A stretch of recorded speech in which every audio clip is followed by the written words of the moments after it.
As I take a short break from my work, I wonder if I should start a conversation with my colleague who seems busy. As I don't want to bother them, I open TikTok, and what is left from my break is a dense fog of half-consumed content, some of it saved for later but never reopened, and a few instantly forgotten thoughts. I return to my work.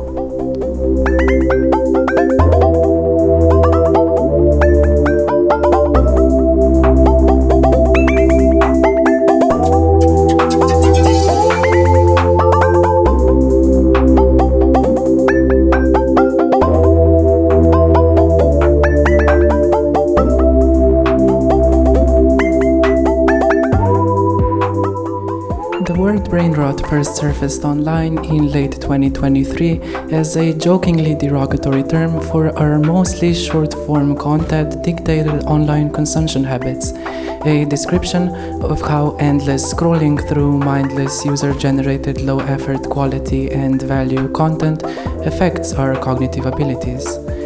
The choice of the word is no coincidence. From its inception, the concept takes up a clearly defined position on both the content itself and the consequences of its consumption. Our position as spectators thus seems to be already ascribed in very clear and rigid terms. Brainrot sits atop the social media empire as an unstoppable imperative and rules through its subjects by forcing them into complicity and stupidity.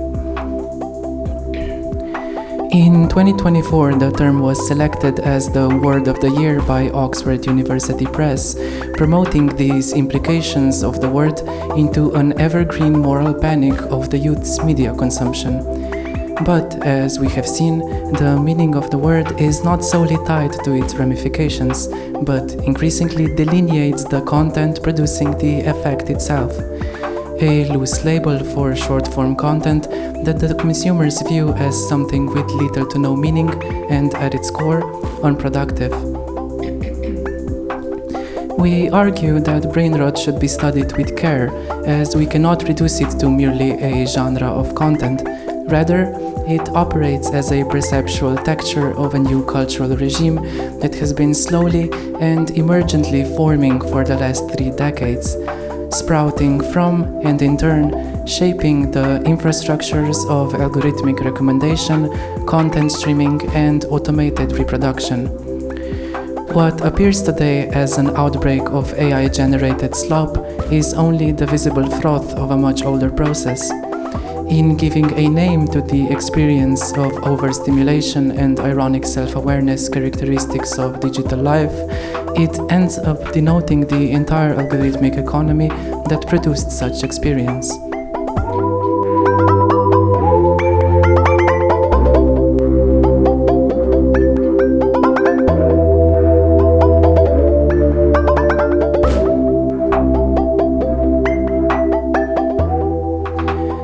When I want to quickly check a recipe I got suggested by Instagram, I suddenly realized that I forgot what I was doing, haven't answered any of my DMs, my meal not being any closer to finished. I retrieved a few items from the pantry and sat in a liminal state between the cutting board and my ingredients. My stomach growls.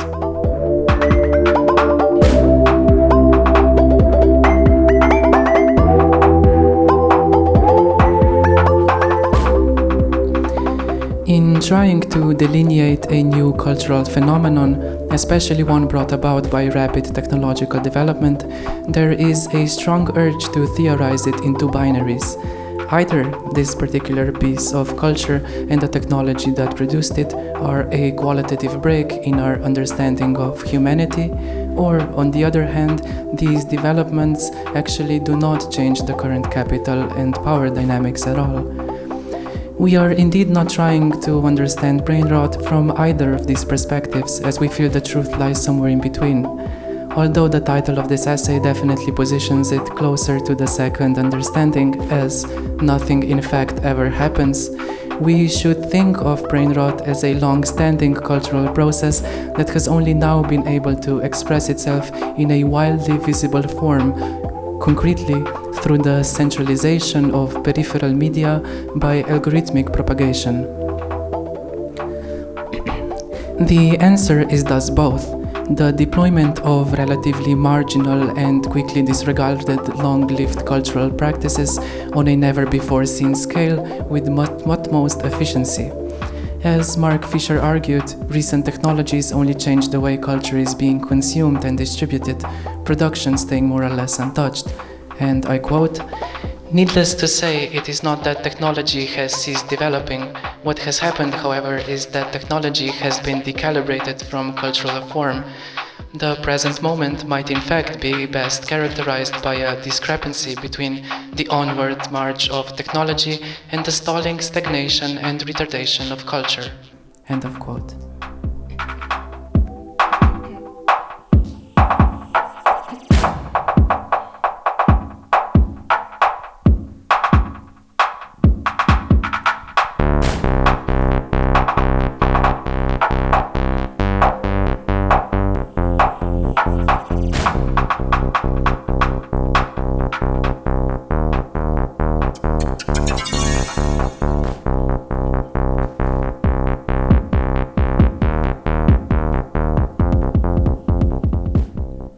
A coworker wants to compare our social media feeds. Gazing at my screen, she finds out she does not understand the language my feed speaks. I try to explain all the references that were present in just this one video. I struggle to finish my response as the seemingly infinite whole of backwards referentiality from 𝗧𝗵𝗲 𝗯𝗲 𝗧𝗵𝗲 to TikTok Risk Party never quite reaches its bottom.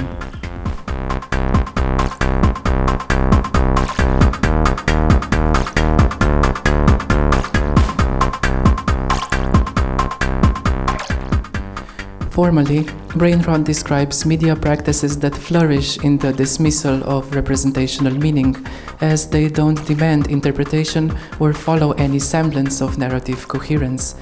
In their repetition and infinitude, their lack of symbolic depth stems from perpetual referentiality. Everything is in fact outside the text.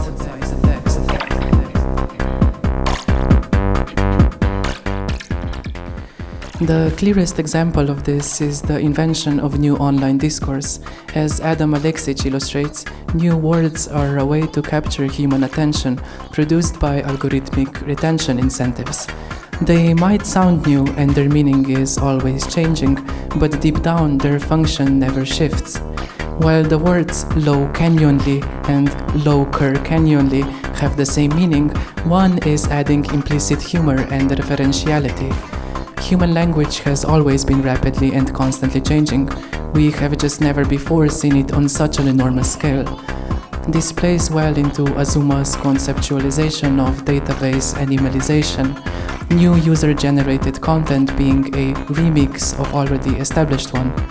Uniqueness and innovation is rare. We are mostly interacting with a culture of constant and needless reboots emptied of all narrative structure. Its meaninglessness originates from its unwillingness to engage with the superficially presented content, a sort of digital whole.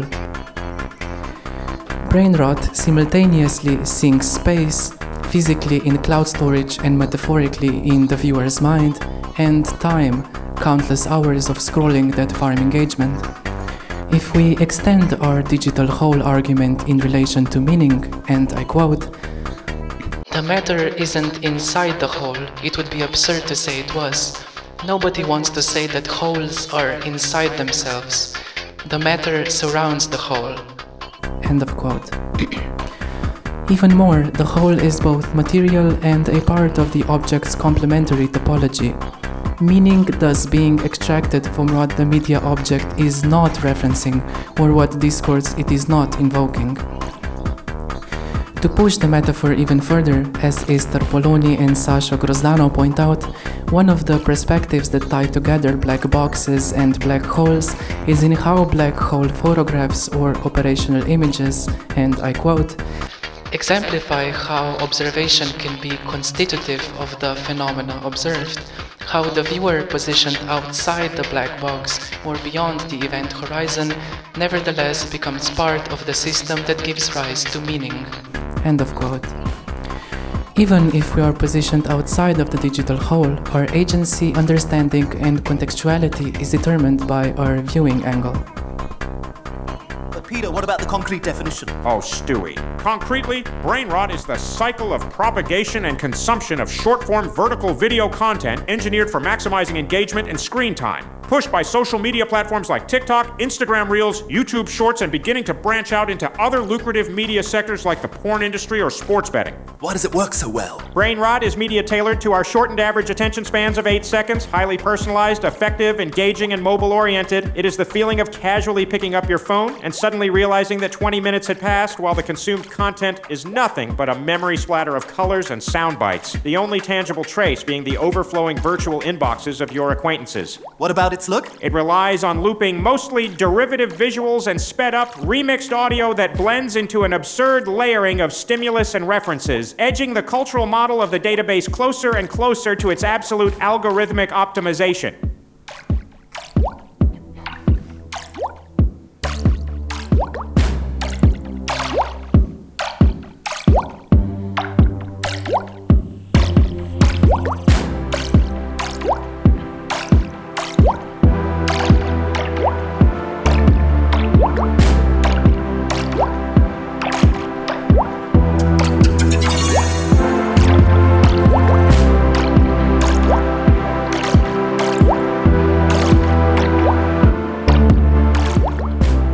I go to the toilet and reach for my phone.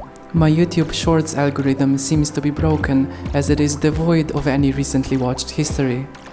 I look at the same 3 shorts about obscure Dark Souls lore that I could recite in my sleep. The next week my feed goes back to normal, but the useless knowledge of exactly which 3 items have the lowest drop rate lingers in my mind.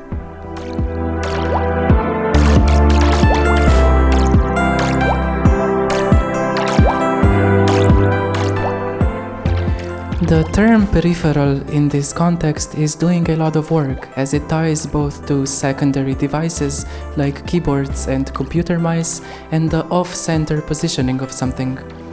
In this case, both are intertwined. If we focus on the first one, the word peripheral media is trying to describe forms of media that live in the corners and in between the folds of regular media practices. They mostly serve the function of relaxing the viewer, taking their attention away from the main message to indulge in a meaningless digression.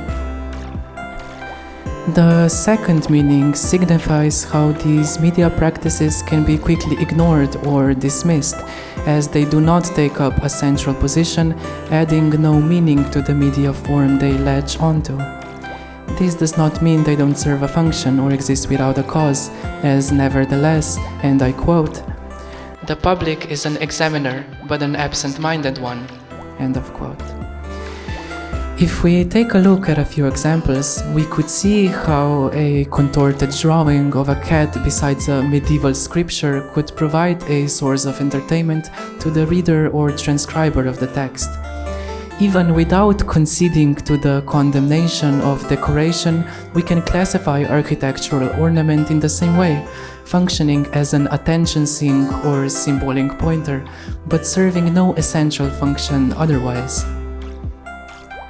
With the advancements of algorithmic culture, peripheral forms of media emerge as central to the sphere of social media and the internet in general, as well as peripheral to all other media. We can doom scroll through brain rot while we watch movies, listen to music, podcasts, audiobooks, or talk with friends. No more short and sweet radio jingles a few times an hour between show breaks, but an infinite program of only short quips and highly edited bits. If the computer is considered a meta-medium, then brain rot is its cultural equivalent, as everything must flow through it. By precisely instrumentalizing its periphery, it is able to take the most central place of all.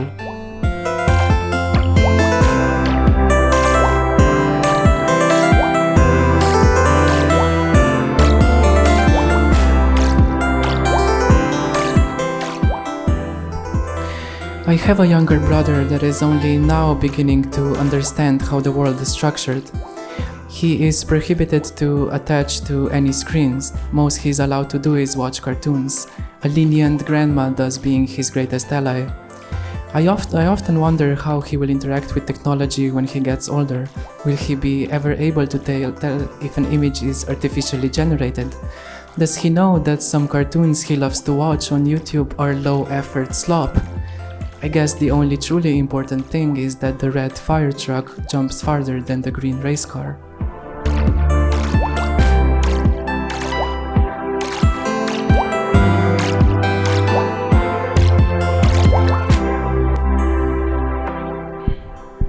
The operational image is a visual made to measure, track, and surveil, an image created for machines, casting human sight aside. In the circulation of these images as vibes, we witness a qualitative shift from operation to ornament, being stripped of their purpose and redeployed, augmented with meaning through curation. Surveillance feeds, military interfaces, X-rays, and heat maps drift through design culture as aesthetic motives.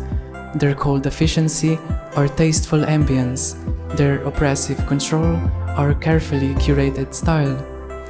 Brainrot's surface is the exact opposite, taking the aestheticized image and making it operational by stripping it of its meaning, aesthetic cues functioning as a facade for algorithmic optimization.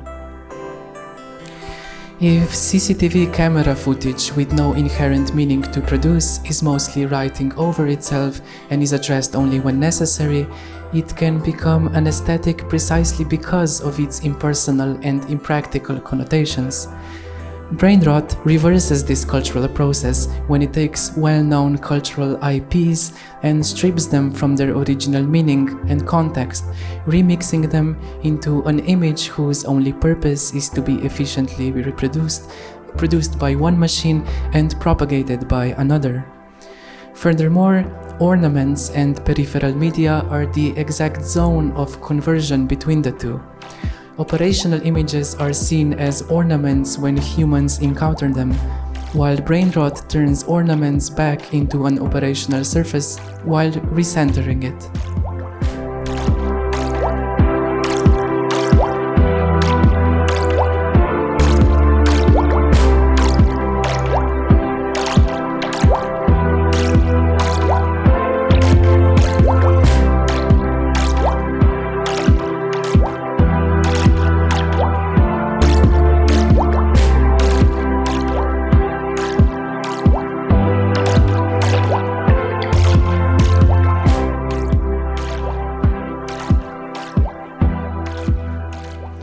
I am generally quickly critical of any personification or anthropomorphization of algorithms, especially ones that refer to this complex interplay of different organs of code as the algorithm.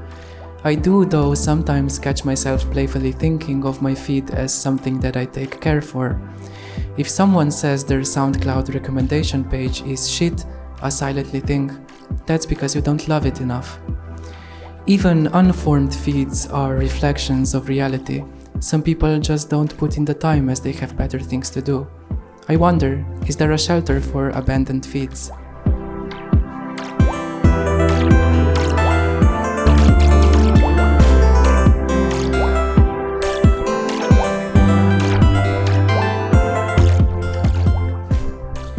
As we move past the view of Brainrot as cultural decline, we can very neatly map it out as a manifestation of what Alexander R. Galloway characterizes as algorithmic culture.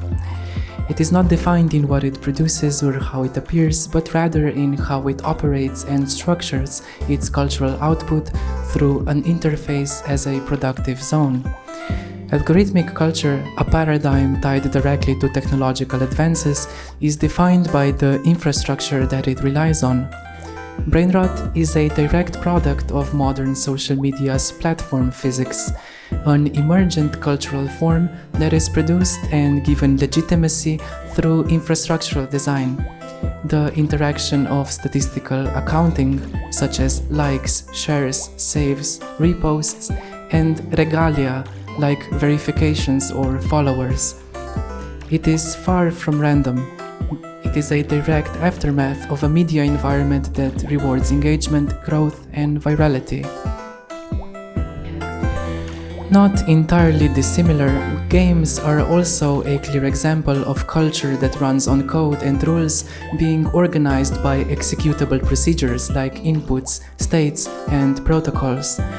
Brainrot can be clearly labeled as the most gamified form of social media content, appealing to and using the language of ludic interaction. It explicitly calls out to the viewer to like or comment, to interact with the content, or to hold a finger on a specific part of the screen. The short-form video posing in an 𝗯𝗲𝗧𝗛𝗓 policeman uniform. Subscribing to a MrBeast video is not only showing support, it's actively participating in his funding of charitable acts. The virtual hole is never passive, but acts closer to a black hole, sucking in infrastructural elements to both instrumentalize them further in its gamification and absorb them as content. Brainrot blurs the line between protocols, design, and media, the statistical accounting acting as a meta-narrative that structures the interactions between countless references to fictional and real-life characters.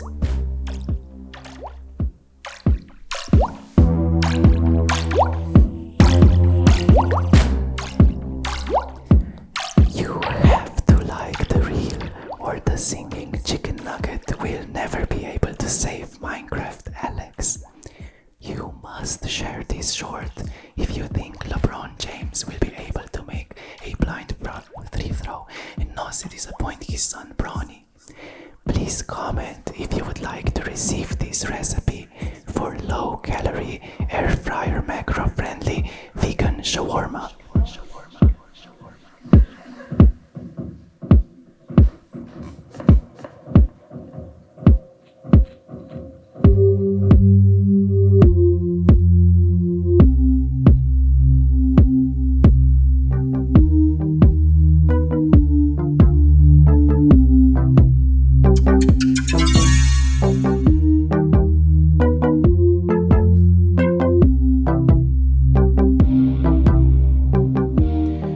During the rare weekends when there is no imminent deadline approaching, we like to sleep in. After my girlfriend wakes up, she wraps her arm around me while we watch the Instagram reels we sent each other during the week but did not respond to. We bedrot and brainrot together, starting off the day with laughter and comments like us or you. Sometimes indulging in mind-numbing unproductivity can feel beautiful.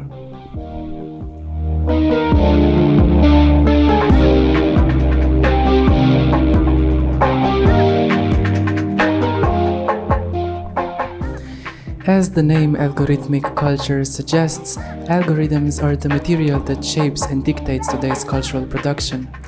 Algorithmic ordering is the key for building platform economies, social media, and scrapers that AI models can learn from. From search, personalization, recommendation, and ranking, informational ordering is what the modern internet is constructed on.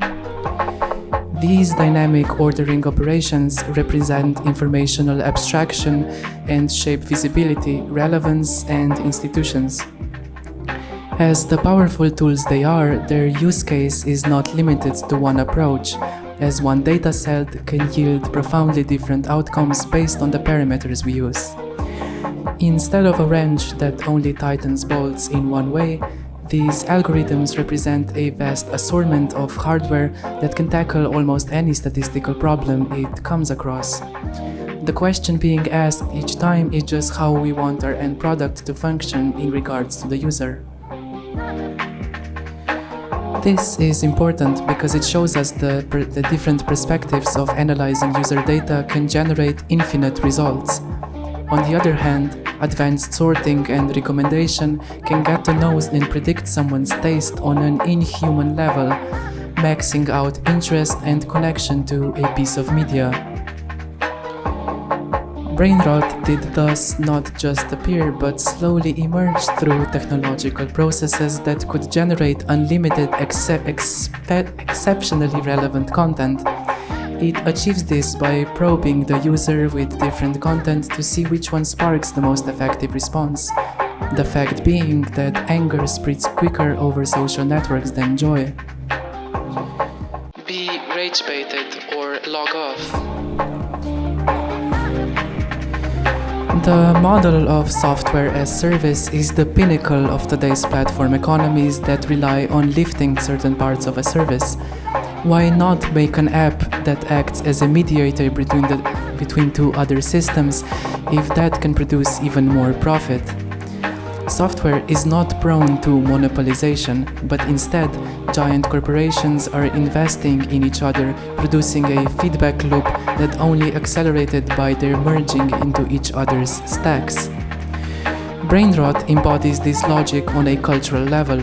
It inserts itself between different narratives and mediates between IPs, merging together forms of competing content to become one with them.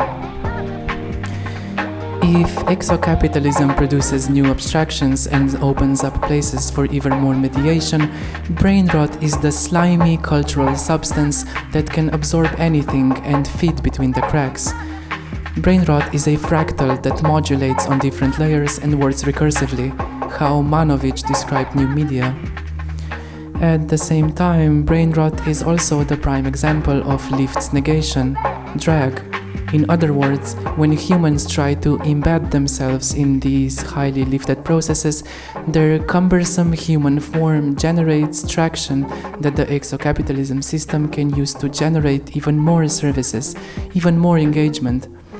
This is exactly how rage bait can be so productive, capitalizing on strong emotions or expressive dragging in all its forms. Some being infrastructural, like Instagram implementing the repost feature right where the share button used to be. Others being content-driven, like outrageous political claims or bizarre imagery.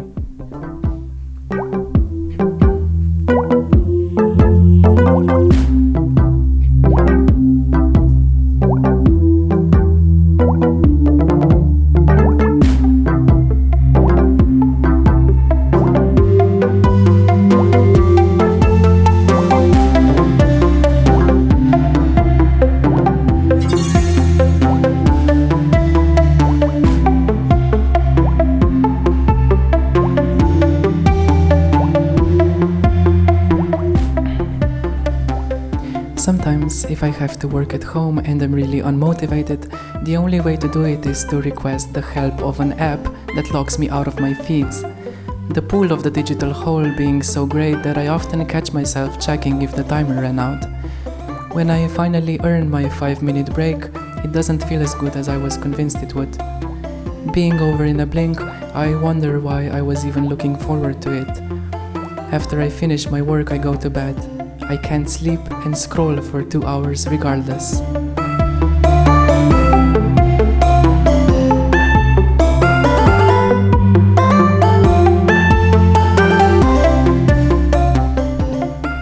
Following the path to its end, Brainrot settles into view as a cultural condition that is comprised of many historical, infrastructural, and aesthetic moving parts, rapidly mutating in various directions. It emerges as an infinitely reproducing digital whole that assembles meaning from sucking in referentiality and infrastructural elements, inventing its own black hole information paradox. How can meaning ever be truly reduced to nothing? Brainrot represents algorithmic culture at its prime, filling in aesthetic gaps for a highly abstracted and immaterial economy. The historical persistence of peripheral media helps situate this condition, as forms once confined to the margins, ornaments, pauses, or breaks have expanded until they structure the whole. What once offered relief from sustained attention now defines the baseline. We have always been brain-rotted in the sense that these media practices are already deeply familiar and ingrained in our perception. They have just been enforced and accelerated beyond their recognition. Images created by computers, reclaimed by humans, again being deconstructed and reconstructed for algorithmic propagation. Culture works on completely different scales than ever before. If we stare at the whole for too long, it may look like there is nothing to see. But if we change our viewing point just a bit, we can start to appreciate the complexities in a wholly different light.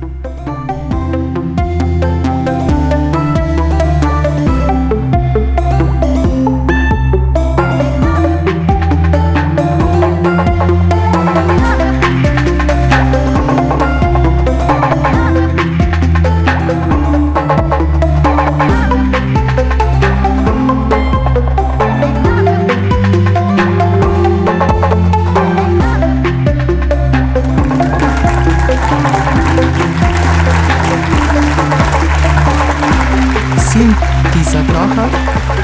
Screen, 𝗯𝗍𝗲 𝗩𝗢𝗑 and Neža Knez. Camera, Giulia Timis.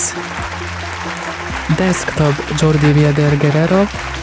Modem, 𝗯𝗵𝗲 𝗧𝗵𝗲.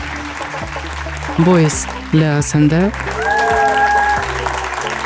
Technician, 𝗯𝗍𝗲 𝗪𝗢𝗑 and the Kino Šiška team. And the Aksioma team, the promoter, Neža Knez. The stage manager, 𝗯𝗵𝗱 𝗧𝗵𝗲. Production and tour manager, 𝗯𝗍𝗲. The fat boss with the cigar, 𝗯𝗍𝗱.